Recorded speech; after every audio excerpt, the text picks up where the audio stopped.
Today I'm making a Colonial Marines helmet from Aliens. For this build, I used EVA foam, craft foam, toy binoculars, old headphones, putty, super glue, paint, cutting tools, sanding tools, safety gear, scissors, razor pens, and a box cutter. The Colonial Marine helmet is based off of a US Army helmet design that was used from the 40s straight on through Vietnam. We used it for a while. I actually have one that I picked up at an Army surplus store, but I don't want to cut into it because then I'd be out of historical prop. You'd be surprised how often random costume pieces come in handy. So I'm just going to use it to figure out a pattern so that I can make a totally new helmet out of foam. To do this, I used foil and duct tape. Now I'm going to have to account for the width of the foam itself, that being 3/8 inch thick floor mats, which is going to make the helmet appear a size too big. So instead of getting the pattern off of the helmet itself, I took it off of the liner inside, which is about that much smaller. So I covered it in foil and then duct tape. After that, I drew cut lines onto it with a marker. I think I can get away with just 4 pieces and no darts on this one. I always try to do as few seams as possible when I'm doing something rounded, you know? I did add little hash marks though, so that I knew where they would line up. Then I pulled it off of the helmet liner and cut it in half. One side came out a little bit better, a little bit cleaner I mean, which is not unusual, so I decided to use that one for the pattern. I cut off the excess around the rim, and I separated the 2 pieces before cutting out the hash marks. Then I flattened them. After that, I transferred them to cardboard, again by making a marker trace, and I cut those out, including the hash marks. Then I traced it one final time onto a sheet of EVA foam floor mat,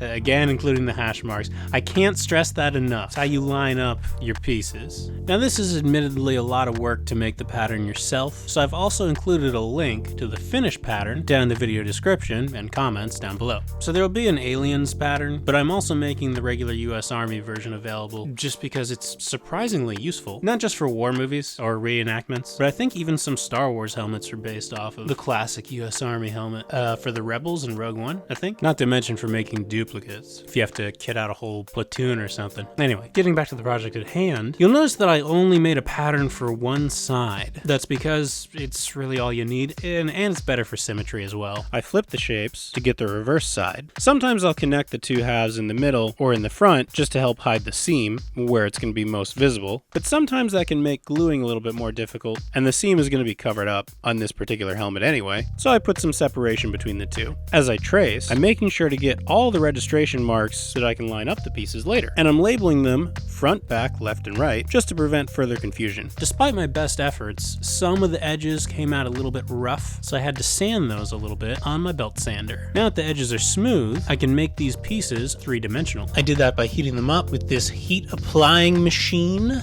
not a hairdryer. Your hairdryer can't do this. In fact, it'll burn the foam if you hold it over the same spot long enough, which is why I do most of the heating up on the pattern side, which is going to end up on the inside when the helmet's done. Then I manipulated the foam manually until it was curved slightly. Occasionally I use this homemade anvil to help it along. You can also just use your knee, but sometimes it helps to have a narrower, I want to say point, fairing? Parabola, there we go. And then so that it would retain its curve, I set it inside a bowl while it cooled. Once all the pieces were heat formed, I glued them together with super glue. I did that one side at a time, just to keep from having to work on a floppy mess, and then repeated the process for the other side. Then I glued the 2 halves together. Okay, so now we have a completed dome, but it's really lumpy and you can see it doesn't look like an army helmet. So I heated it back up and evened out the lumps. Then I pressed it over a dome and let it cool back down a second time. All right, now it's rounded, but the brim needs to be flared out. I'm gonna do that by sanding the inside of the brim and then heat forming the outside. But I wanna cut down on the dust from all that sanding, so I used scissors to literally cut out a chunk of foam that would otherwise turn to dust. Anything I can do to cut down the dust. Not sure my Roomba can take it. I started out on the belt sander, but quickly I shifted to the rotary tool just because I can see what I'm doing, you know? After the interior of the brim was uniformly rounded, I moved on to the outside. I heated the outside up, stretched it into a curve, and then weighted it down to the table while it cooled. I also pressed a curved surface to the side of it to help it along a bit. That was a bit of an experiment. I've never done this exact shape before, and now that I know it works, I repeated the process around the entire brim. When the brim was finished, I used my rotary tool to quickly even out a few of the trouble spots on the dome seams, and once they were level, I covered them up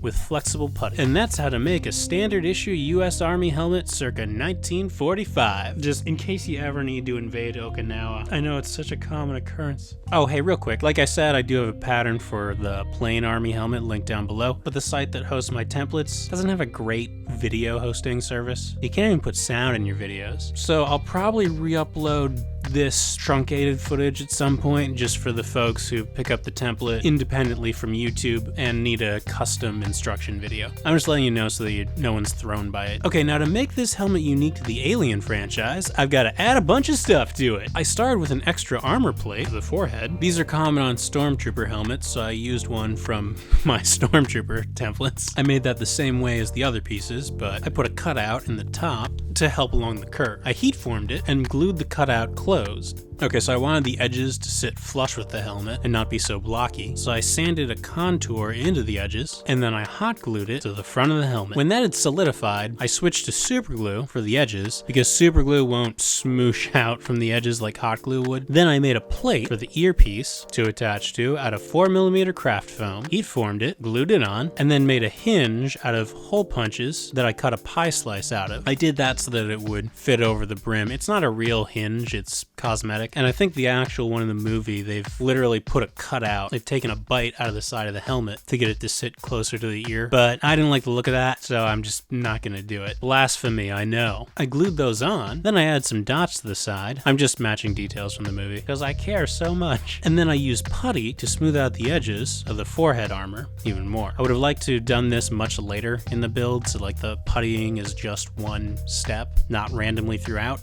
But I built this over the course of several days, and anytime I have to stop and take a break to eat or sleep, you know, those obnoxious human things, I'm like, better throw some putty on that, otherwise you're just gonna be burning daylight waiting for it to dry. Anyway, the next day, I made the earpiece and attached it to the hinge. Add some details to that, and now for the camera. I made a 2mm base plate. For the lens, I got some toy binoculars from a thrift store, I think. I really don't remember. I don't think I robbed a kid. I like the look of the eyepieces for the camera lens, so I started to take it apart really carefully and just immediately stripped the screw, and I was just like, man, why am I trying to be careful? This is so poorly made. So I just ripped it out of the housing and broke it free of the elbow joint. Then I used side cutters to trim off the excess plastic. Once I trimmed it down enough, I used it as a guide to build the housing of the camera around the outside of it. I just used pieces of scrap foam for that. These first parts are gonna act as a cradle for the lens. Then I used smaller, more precisely cut scrap pieces to build around the cradle and imply mechanical sophistication. I also carved it to be a bit more angular and encased it in garbage. Lastly, I added hole punches to represent dials. So that's the helmet, but it's supposed to have these samurai-esque plated neck protectors, so I whipped those up real quick. It's real simple. I just cut out 4mm craft foam. These oval holes are for the straps to fit through. You can carve them out with the razor pen, but it's really hard to carve curves this small, so I punched those out with the hole punch, then just did the straight lines in between them with a razor pen. Then I heat formed it into a curved shape. This was easier than the helmet parts because it's thinner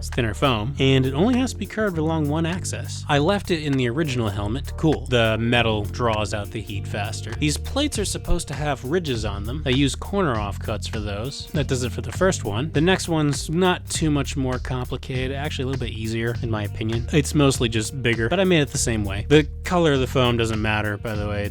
I'm just using blue foam because I'm out of black. Well, of the correct size, that is. There was still enough left to make these little wings that go on the ends. So I did that and glued them on, and repeated the bevel step, but did 3 this time. Now that all the individual parts are completed, I began the painting process. I've said this ad nauseum, but EVA foam needs many layers of paint before it's absorbed enough to get a decent top coat, and paint is expensive, so I'm using this junk paint I found in the basement from the 1960s, which ironically is making this fake helmet more protective because you know this paint is just 90% lead. I won't get cancer, but I'll definitely get stupider. Once the junk paint base layer had dried, I used a more believable shade of green for the top coat. At some point in all this, I painted the red lens black. Forgot to film that because I'm a hack and a fraud. Then I took a pair of cheap headphones. I broke one of the ears off and secured what was left inside the helmet with scrap foam. These still work, so I can listen to music and take calls on them. After that, I did some quick light weathering using silver rub and buff along the edges to imply that it's metal underneath. Then I attached a receiver. After that, I used scrap straps to connect the armor plates to the helmet. Finally, I inserted the camera lens into the housing, and I was done. And that was it. Now I usually end these prop build videos with, and now you're ready to something relevant to the franchise. But the Colonial Marines were famously woefully underprepared. So have fun on LV426 for a bit. Thanks for watching, everyone. If you enjoyed this build, then you can subscribe and hit the bell icon to see future prop builds. The builds take a very long time and are very expensive to make, so once again I would like to thank my patrons, without whom the videos and the channel's continued existence would not be possible. So if you're able, then you can follow the link below to help me make these videos larger, more elaborate, and way more awesome. And if you're not able to support, I think I have hundreds of tutorials at this point, so you can just start the props playlist and I guarantee I'll have a new upload before you finish. Alright, happy crafting. See you later.